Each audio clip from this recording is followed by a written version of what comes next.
Good morning! Lalabas na tayo ng pinto. It's 5:40 in the morning. Maaga akong gumising. Tanghali na pala to kasi usually gumigising ako is 5. So ayan na nga, buti pa yung mga ibon, nag-umpisa ng lumilipad.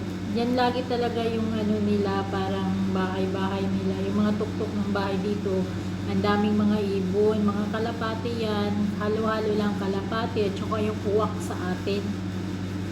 So, yan lagi pag umaga, pag lumalabas ako dito sa bahay, yan talaga yung mga tinitingnan ko, yung mga tuktok ng mga bahay-bahay kasi nga ang dami. So, ito na nga, pinapatay ko na yung ilaw sa labas at ang hirap pahugutin, Diyos ko, buti na lang hindi ako nakurente.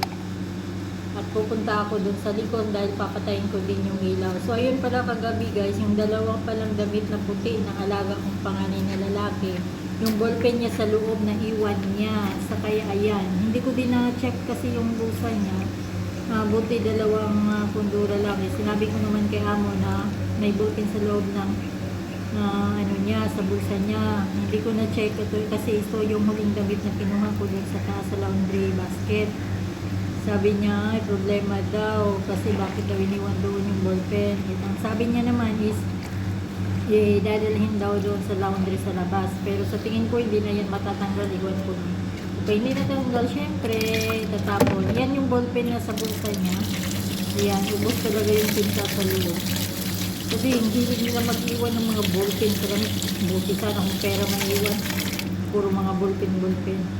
So yan, papatayin ko yung ilaw din dito sa likod. Ito yung nilabhan ko kagabi. Yung ganyan, grabe. Dalawang piraso. Iwan na lang. Magkaila na lang yung natira na damit niya ganyan kasi nahawakan ng ballpen ng 2 piraso. So, yan yung nalabhan ko kahapon. Ang dami ko na namang planchahin. Hindi pa ako natapos sa isang planchahin ko. So, ayan guys. Ayan, sinecheck ko kung yung iba nahawa pa sa awa ng Diyos wala naman. Ayan, ito yung likod pala ng bahay nila. So, yun pala guys, nagutom ako. May natira naman na tinapay ko kagabi, kinain ko na lang kasi nga dami kong trabaho, magwawalis pa ako dun sa harap. So, kumain muna ako, hindi ako nagkape, kinain ko lang yan. At least man lang may laman yung tiyan ko. So, ayun na nga mga kainday, natulala na naman ako at nag-iisip.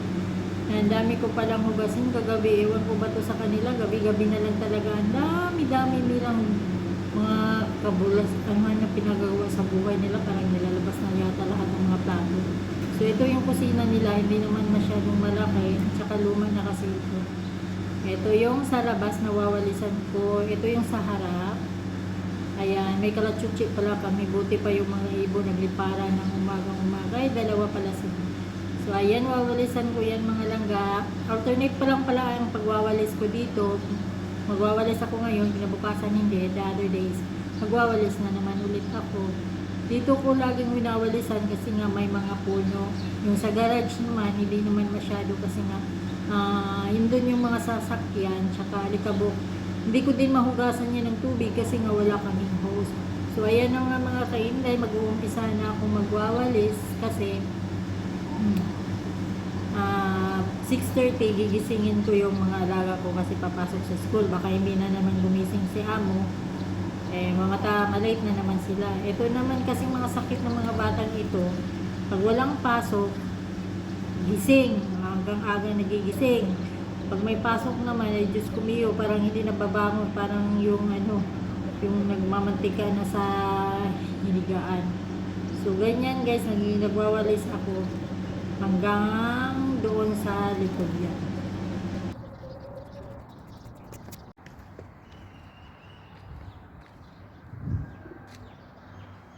Ito pala yung likod ng bahay nila guys. Ayan, ang dami ng mga damo-damo. Pero talaga hindi ko tinatanggal yan kasi nga ang daming mga tusok-tusok.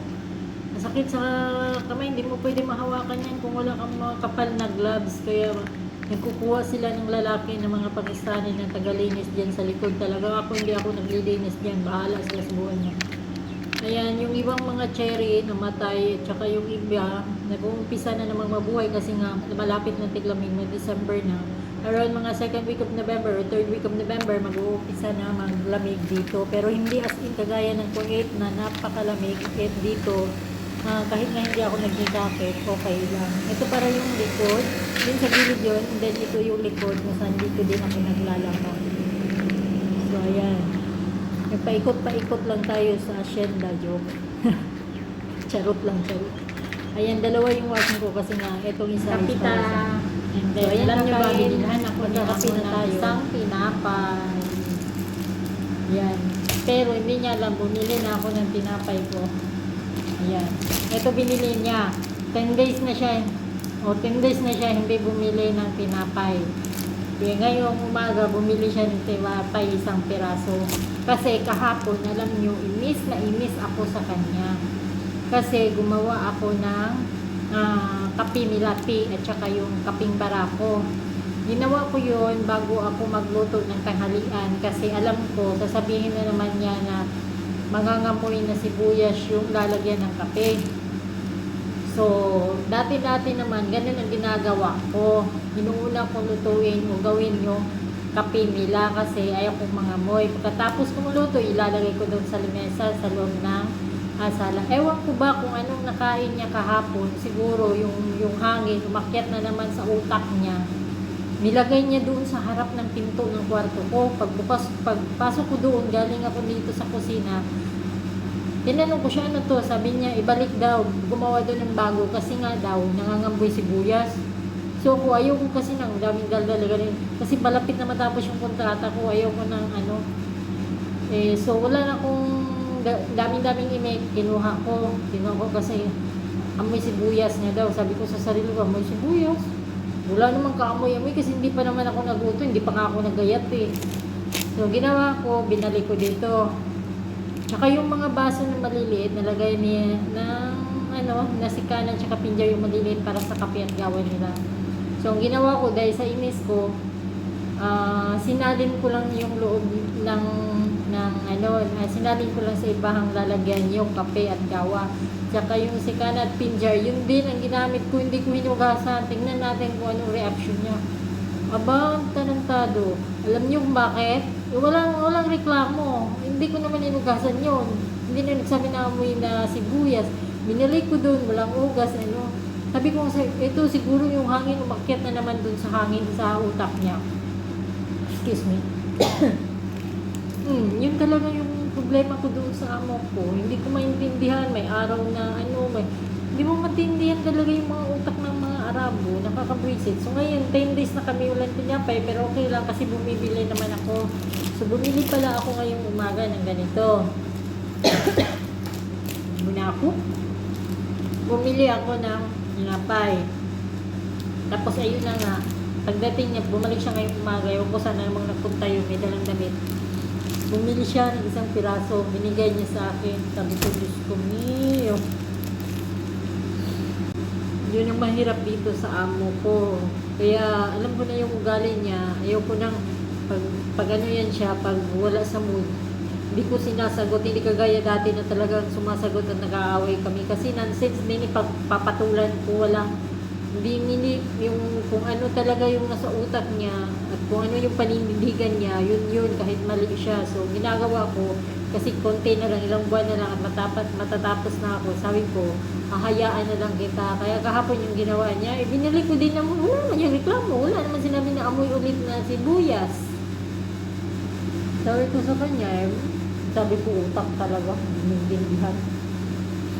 Yun, tapos ngayon, binilhan ako isang pirasong tinapay. Diyos ko. Kasi hindi pumasok. Tapos, nakita ko doon sa table niya. May nakalagay doon na papel. Nakalagay doon, sick leave. Sabi ko sa kanya, may sakit. Panay naman ang gala, may sakit, sinungaling talaga. Iwan ko na lang. Minsan na high blood guys, kahapon talaga grabe yung